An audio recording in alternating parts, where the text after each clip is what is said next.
طریقے سے توحید پر ایمان ضروری ہے، رسالت پر ایمان ضروری ہے، اسی طریقے سے ولایت و امامت پر ایمان ضروری ہے۔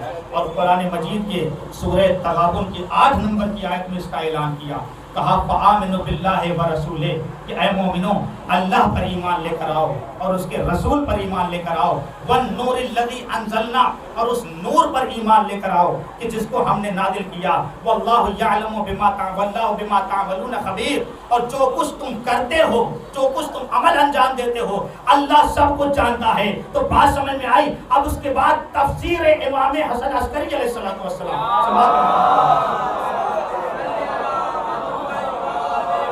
یہاں تک تو بات واضح ہے، فآمنوا باللہ، اللہ پر ایمان لے کر آؤ، ورسولہ، اور اس کے رسول پر ایمان لاؤ، والنور الذی انزلنا، اور اس نور پر ایمان لے کر آؤ جس کو ہم نے نازل کیا۔ تو امام عالی مقام نے ارشاد فرمایا النور هو الامام، نور کون ہے؟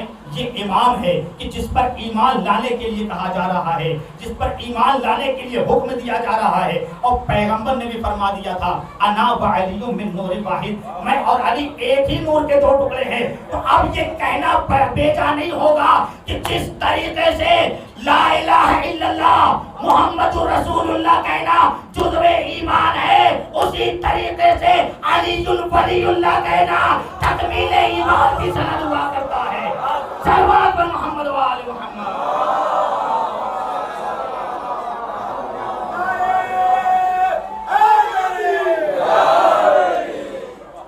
تو یہ آج کی گفتگو کا عنوان تھا کہ پروردگار عالم نے جس امام کے متعلق کہا، وہ امام کون ہے؟ اہل بیت اطہار کی ذات، کہ روایات نے بھی نام بنام ان کا تذکرہ کر دیا۔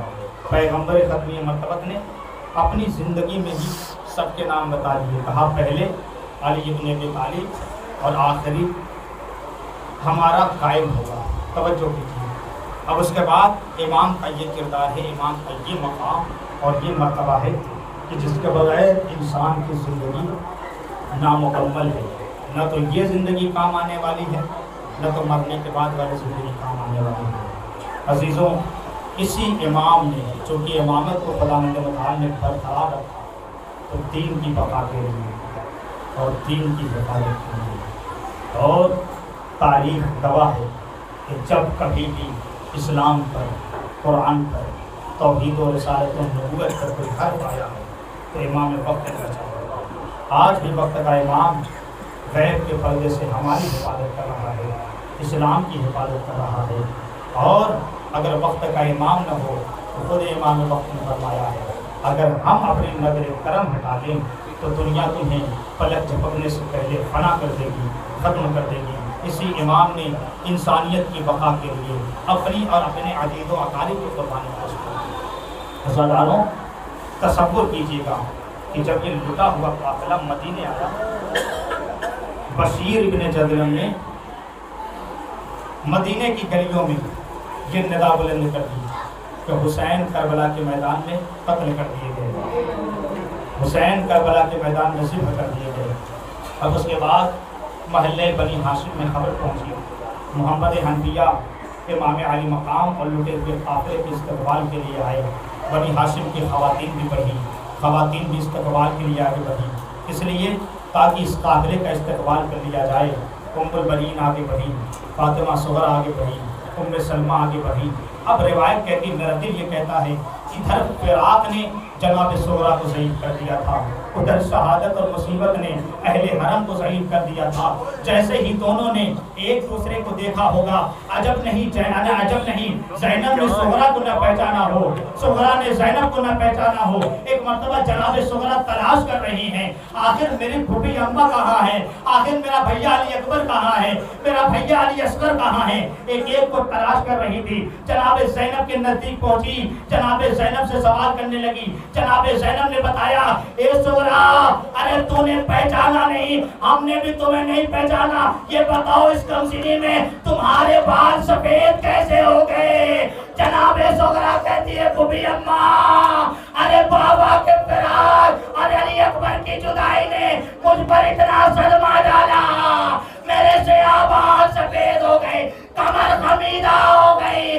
اے پھوپھی اماں، آپ پر کون سی مصیبت نازل ہو گئی؟ آپ کے بال اتنی جلدی سفید ہو گئے، سکینہ اتنی صحیح سکینہ کہاں چلی گئی؟ میری اماں کے بال سفید ہو گئے، تمہاری حالات تو یہ نہیں تھے، اتنی جلدی حالات بدل گئے۔ آزادارو، جناب زینب نے جیسے ہی سنا ہوگا، ایک مرتبہ میرا دل کہتا ہے جناب سغرا کو کلیجے سے لگایا ہوگا، کہا گئے سغرا ارے ہم لٹے ہوئے کے بارے میں نہ پوچھو، بس اتنا شکر ادا کرو اچھا ہوا کربلا تم ہمارے ساتھ نہیں گئی، ارے تمہارا پردہ تو سلامت رہا، ارے بادے شہادتیں اٹھے، ہمیں تیار بدیا بے مکرہ و چادر ملایا گیا، منادی ندا دے رہا تھا، ایک تماشا آئیو تماشا دیکھو، رسول کی نمازیاں، علی کی بیٹیاں،